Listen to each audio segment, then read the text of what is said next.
6 महिलाएं एक अनजान गुफा में उतरती हैं। रास्ता बंद हो जाता है, तभी रोशनी खत्म हो जाती है और तब उन्हें पता चलता है कि इस गुफा में वे अकेली नहीं हैं। अब सवाल सिर्फ यह है, क्या इनमें से कोई एक भी जिंदा बाहर निकल पाएगी? तो कहानी की शुरुआत एक खुशनुमा दिन से होती है, जहां पहाड़ों के बीच एक तेज नदी में 3 दोस्त राफ्टिंग का मजा ले रही थी। सारा और जूनो, तीनों की हंसी पानी की लहरों से भी ऊंची उठ रही थी। ये वो पल था जब जिंदगी बिल्कुल सही लग रही थी। लेकिन वही नदी के किनारे पर सारा की बेटी जेसिका और हस्बैंड पॉल इंतजार कर रहे होते हैं। सारा को एडवेंचर करना पसंद था और उसका हस्बैंड भी उसे एडवेंचर करने से कभी मना नहीं करता, क्योंकि वह उसे बहुत प्यार करता था। लेकिन सारा को अंदाजा नहीं होता कि उसकी जिंदगी बदलने वाली है। राफ्टिंग खत्म होते ही सब एक साथ हो जाते हैं। वही सारा अपने दोस्तों को अलविदा कहते हुए निकल गई। लेकिन उसी शाम घर लौटते वक्त सारा को बिल्कुल भी अंदाजा नहीं था कि अगले कुछ सेकंड में उसकी पूरी दुनिया बिखरने वाली है। सारा का हस्बैंड थोड़ा परेशान दिख रहा था तो सारा पूछती है, क्या तुम ठीक हो? उसका हस्बैंड बोलता है कि हाँ मैं ठीक हूँ, लेकिन उसने जूनो की आंखों में देख लिया था कि जूनो उसे पसंद करती है। इसके बाद तुरंत सामने से आती एक गाड़ी ने सीधे सारा की कार में टक्कर मारी। एक तेज धमाका हुआ और फिर अंधेरा छा गया। जब सारा की आंखें खुली तो वह अस्पताल में थी। वो इस हादसे को याद करके पूरी तरह डर जाती है और दौड़ने लगी। अचानक से सारा बेथ को देखती है और उसके गले लगकर फूट फूट कर रोने लगी। इस हॉस्पिटल में सारा की दोस्त जूनो और बेथ पहले से ही मौजूद थी। वे लोग सारा को बताती है कि उसका पति पॉल और उसकी बेटी जेसिका दोनों उस हादसे में नहीं बचे। अब सारा बिल्कुल अकेली हो गई थी। उसकी जिंदगी में चारों तरफ अंधेरा ही अंधेरा लग रहा था। 1 साल बीत गया, लेकिन सारा के अंदर का अंधेरा नहीं गया। वो अभी भी उस हादसे को नहीं भुला पाई थी। तब जूनो ने एक फैसला किया। उसने सारा को उस दर्द से बाहर निकालने के लिए एक ट्रिप प्लान किया। अब सारा और बेथ भी वहाँ पहुँच जाती हैं। जूनो सारा को 1 साल बाद देख रही थी और उसे सारा को देखकर बहुत अच्छा लगता है। जूनो सारा को उसका सामान घर के अंदर रखने में मदद करने लगी और फिर सारा को घर के अंदर भेज दी। बेथ और जूनो सारा की हालात पर दुखी हो गए, क्योंकि सारा इस हादसे के बाद 1 साल अकेली बिताई थी। 6 दोस्त सारा, जूनो, बेथ, रेबेका, सैम और होली उस हादसे के बाद सब एक साथ पहली बार मिल रहे थे। सभी ने उसका हाल पूछा। सारा को भी थोड़ा अच्छा महसूस होता है, क्योंकि वो 1 साल अकेलापन में बिताई थी। ये होली है जो कि अपने शहर को छोड़कर इस जंगल में रहती थी। इसका मानना था कि वहाँ एडवेंचर करने के लिए कुछ खास नहीं बचा था। अब कुछ देर बाद होली अपनी दोस्त के साथ सिगरेट फूंक रही थी और अपनी दोस्त को बता रही थी कि ये ट्रिप सिर्फ टूरिस्ट के लिए अच्छा है, वहाँ उछलने कूदने को कुछ भी नहीं मिलेगा। लेकिन उसे अंदाजा नहीं होता कि आगे क्या होने वाला है। फिर तभी जूनो भी वहाँ आ गई, जो कि होली की बातें सुन ली थी। और फिर जूनो होली से कहीं कि कल तुम्हें बहुत मजा आने वाला है, तुम फिक्र मत करो। फिर सभी मिलकर रात में ढेर सारी बातें और ढेर सारा मस्ती मजाक करते हैं। लेकिन ये मस्ती मजाक भी कुछ घंटों का ही मेहमान था। इसके बाद फिर सभी दोस्त अमेरिका के एपलेशियन पहाड़ों में एक गुफा एक्सप्लोर करने का प्लान बनाया। रात को जूनो ने नक्शा निकाला और बताया कि कल वे बेनेर गुफा में उतरेंगी, एक मशहूर और सुरक्षित जगह। सारा ने नक्शे को ध्यान से देखा। उसके चेहरे पर एक हल्की उत्सुकता आई जो पूरे 1 साल से नहीं आई थी, और यहीं से कहानी एक खौफनाक मोड़ लेती है। अगली सुबह जूनो रनिंग पर गई और जब वापस आने के बाद देखा कि सभी लोग सो रहे थे तो जूनो सभी को जगाने लगी और फिर सभी तैयार होकर बाहर आ गए। अब सभी दोस्त गुफा को एक्सप्लोर करने से पहले एक ग्रुप फोटो क्लिक करते हैं। फिर ये 6 दोस्त गाड़ी पर सवार होकर गुफा को एक्सप्लोर करने निकल गए। लेकिन जो कुछ भी इनके साथ होने वाला था ये लोग सपने में भी नहीं सोच सकती थी। अब ये लोग रास्ते में ऑफ रोडिंग का भी मजा लेने लगते हैं और अपनी अपनी ड्राइविंग स्किल दिखा रहे थे। इस वक्त तक ये लोग बहुत खुश दिख रहे थे। अब सभी लोग गाड़ी पार्क कर और अपने जरूरत के सामान को लेकर गुफा एक्सप्लोर करने के लिए निकलने लगते हैं। लेकिन जब जूनो गाड़ी पार्क कर रही थी तभी वह नक्शा को वही गाड़ी के डैशबोर्ड पर रखती थी। वो कॉन्फिडेंट थी कि उसे नक्शे की जरूरत नहीं पड़ने वाला। अब वे लोग गुफा के मुंह तक पहुँचने के लिए एक नदी के किनारे के साथ साथ चलने लगते हैं। कुछ दूर चलने के बाद उन्हें एक मरा हुआ हिरण का शव दिखता है। उसे देखकर सबके मन में सवाल उठा कि इसे किसने मारा होगा, लेकिन उन्होंने इसे एक जंगली जानवर का शिकार समझकर नजरअंदाज कर दिया। अगर वे जानते कि इसके पीछे कौन था तो शायद उसी पल वापस लौट जाते। कुछ तस्वीरें लेने के बाद वे आगे बढ़ गए, लेकिन असली डर अभी शुरू भी नहीं हुआ था। अब इस खूबसूरत पर्यावरण से भरे जंगल में कुछ दूर का सफर तय करने के बाद सभी दोस्त गुफा के मुंह तक पहुंच गए। उस वक्त उन्हें लग रहा था कि वे सिर्फ एक रोमांचक एडवेंचर पर आई हैं, लेकिन यही उन्होंने अपनी सबसे बड़ी गलती कर दी, क्योंकि इस गुफा में प्रवेश करना आसान था लेकिन बाहर निकलना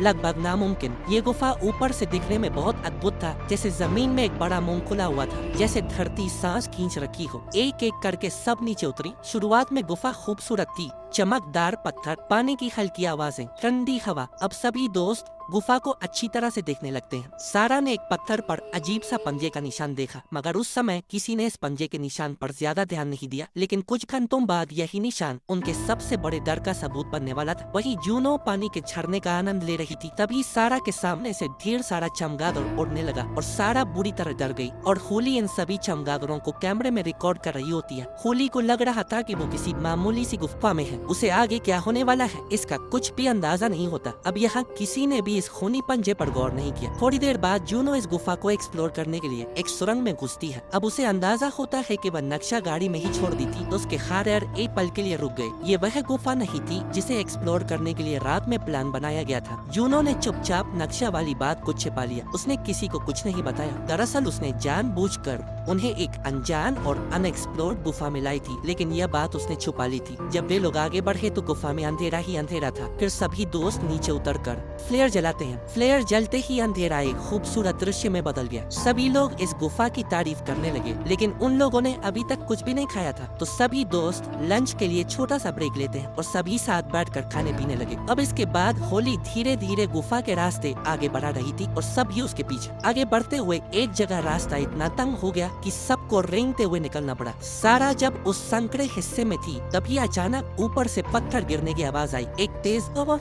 और देखते ही देखते पूरा रास्ता मलबे में दब गया। पीछे का रास्ता पूरी तरह बंद हो चुका था और सारा भी किसी तरह बच गई थी। लेकिन यह तो सिर्फ शुरुआत थी। सभी के अंदर घबराहट फैल गई। बेथ ने नक्शा मांगा और तब जूनो ने सच बताया, ये गुफा किसी नक्शे पर थी ही नहीं। ये सुनते ही होली का गुस्सा फूट पड़ा। रेबेका और सैम ने एक दूसरे को देखा। बेथ का चेहरा पीला पड़ गया, लेकिन सारा ने हाथ उठाकर सबको शांत किया। हर गुफा का एक रास्ता बाहर की तरफ होता है। हवा बह रही है, मतलब बाहर का रास्ता है, आगे बढ़ना होगा। लेकिन आगे का रास्ता कितना खौफनाक होने वाला है ये किसी को भी अंदाजा नहीं था और वे आगे बढ़ने लगी। रास्ते में एक बड़ी गहरी खाई मिली। अब सभी लोग इस खाई को रस्सी के मदद से किसी भी तरह पार कर लेते हैं, जो कि बहुत ही मुश्किल काम था। लेकिन अब जूनो रस्सी निकालते वक्त अपना नियंत्रण खोकर खाई में गिर गई, लेकिन रस्सी और उसके दोस्तों ने उसे बचा लिया। लेकिन इसके बाद उन्हें वहाँ एक हुक दिखाता है, जो कि यहाँ के पत्थर में पहले से ही लगा हुआ था। अब इस हुक को देखकर सभी लोगों के चेहरे पर हल्की खुशी आ जाती है, क्योंकि यहाँ पहले भी कोई आया हुआ था तो जरूर यहाँ से निकलने का भी रास्ता होगा। लेकिन असल में ये हुक लगभग 100 साल पुराना था। मतलब इन 100 सालों में इस गुफा में कोई नहीं आया था, और अगर इस गुफा को किसी ने एक्सप्लोर किया था तो गुफा पहले से ही फेमस होता। लेकिन यह गुफा फेमस भी नहीं था। इसका साफ मतलब था कि 100 साल पहले जो भी आया था वह कभी बाहर नहीं जा पाया, इसी गुफा में मारा गया था। ये सुनकर सभी के अंदर फिर से डर बैठ गया, क्योंकि अब सवाल सिर्फ रास्ता खोजने का नहीं था। सवाल ये था कि अगर पिछले 100 साल में यहाँ से कोई वापस नहीं लौटा तो क्या ये 6 दोस्त लौट पाएंगे। अब रास्ते में आगे बढ़ते वक्त एक अजीब सा चित्र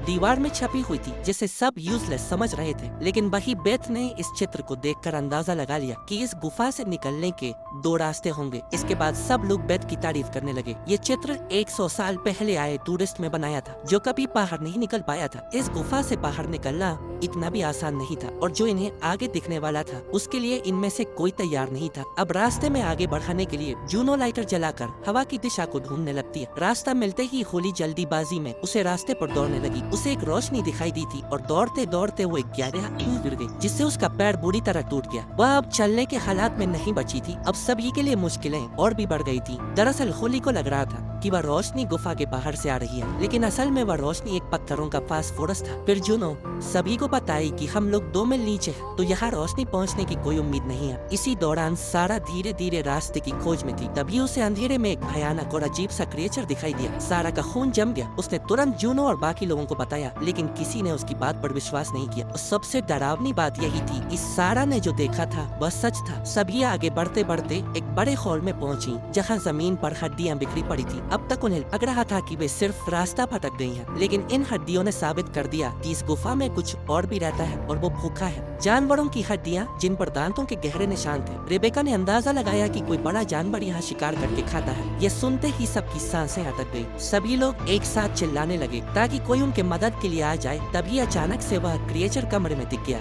और उसी वक्त होली का पैर एक दरार में फंस गया और वो जमीन पर गिर पड़ी। दर्द से उसकी चीख पूरी गुफा में गूंज उठी, और उस चीख के जवाब में दूर से एक अजीब आवाज आई। यह आवाज न जानवर जैसी थी न इंसान जैसी। जूनो ने हेडलैम्प ऊपर की तरफ घुमाई और वहाँ छत पर उल्टा लटका हुआ एक जीव था, पूरा सफेद। क्रिएचर की आंखें थी मगर वह देख नहीं सकता था। लंबे नाखून थे, पतला शरीर और वो सिर घुमाकर सीधे उनकी तरफ देख रहा था, जैसे उसे देखने की जरूरत नहीं थी। वो सूंघ रहा था। अगले ही पल वो छत से कूद पड़ा और यहीं से कहानी पूरी तरह बदल जाती है। अब यह सिर्फ गुफा से बाहर निकलने की कहानी नहीं थी, बल्कि जिंदा बचने की जंग बन चुकी थी। अब सभी भागो भागो चिल्लाने लगी और सब अलग अलग दिशाओं में दौड़ पड़ी। अंधेरे में दौड़ना हर कदम पर अंधा रहना जैसा था। हेडलैम्प की रोशनी इधर उधर छटपटाती थी। दीवारें, छत, जमीन कुछ स्थिर नहीं थी। अब जूनो होली को बचाने के लिए क्रिएचर से लड़ने लगी, लेकिन तभी उसके सामने दो क्रिएचर आ गए। जूनो दोनों क्रिएचर को मौत के घाट उतार दी और फिर तभी अचानक से उसकी दोस्त भी पीछे से आ जाती है। जूनो क्रिएचर समझकर बिना देखे उस पर अपना औजार से वार कर दी, लेकिन जब वह पीछे मुड़ कर देखी तो उसके पैरों तले जमीन खिसक गई। वो कोई क्रिएचर नहीं था, बल्कि उसकी अपनी दोस्त बेथ थी।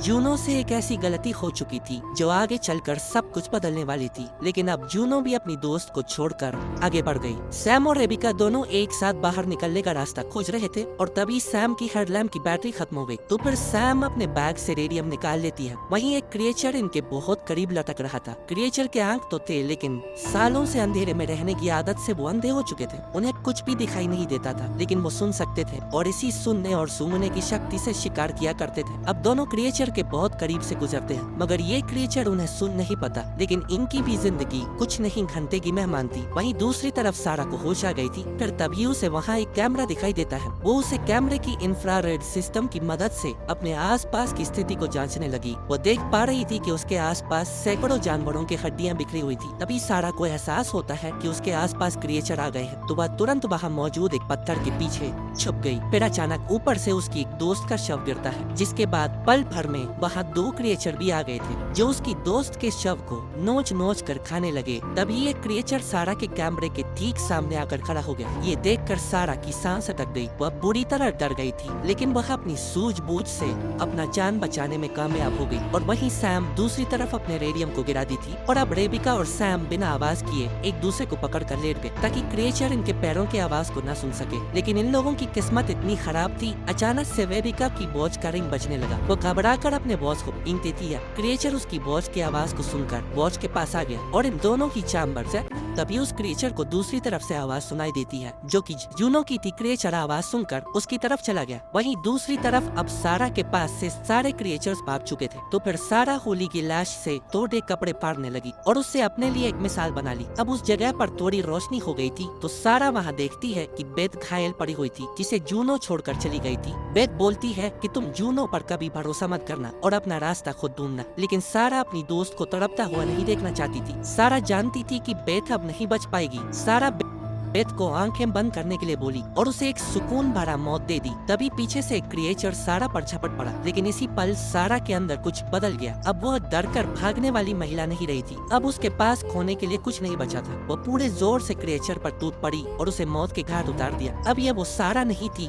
जिस अंधेरे से डर लगता था। वो क्रिएचर को वही मौत के घाट उतार दी। इसके बाद सारा वहाँ एक और क्रिएचर को देख ली और वहाँ से भागने लगी। भागते भागते वे खून से भरा गड्ढे में गिर गई, लेकिन उसे गड्ढे में एक क्रिएचर पहले से ही था, जो सारा पर पीछे से झपट पड़ता है। सारा फिर से इस क्रिएचर को भी मौत के घाट उतार दी और कस कर चिल्लाई। वहीं दूसरी तरफ अब जैसे ही सैम, जेसिका और जूनो सारा की चिल्लाने की आवाज को सुनते हैं, तो उन्हें लगता है कि क्रिएचर्स ने सारा को मार दिया। लेकिन अब सारा इतनी आसानी से अपना जान नहीं दे सकती थी। सारा ने युद्ध करने का तय कर लिया, या तो वो मरेगी या क्रिएचर्स को मारेगी। अब सैम और जेसिका भागने लगे, लेकिन जूनो सारा को अभी भी ढूंढ रही होती है। तभी जूनो के सामने अचानक से ढेर सारे क्रिएचर्स आ गए और जूनो वहाँ से भी डर कर भागने लगी। इधर सैम एक खाई को पार कर रही थी, तभी एक क्रिएचर आकर सैम पर हमला कर देता है और यहाँ पर सैम भी मारी गई थी। अब इस गुफा में केवल 3 दोस्त बचे हुए थे, लेकिन उनमें से एक अभी भी अलग थी। क्रिएचर्स के ताबड़तोड़ हमले में रेबिका भी मारी गई। ये सब देखकर जूनो डर गई और पानी से भरे खाई में छलांग लगा दी,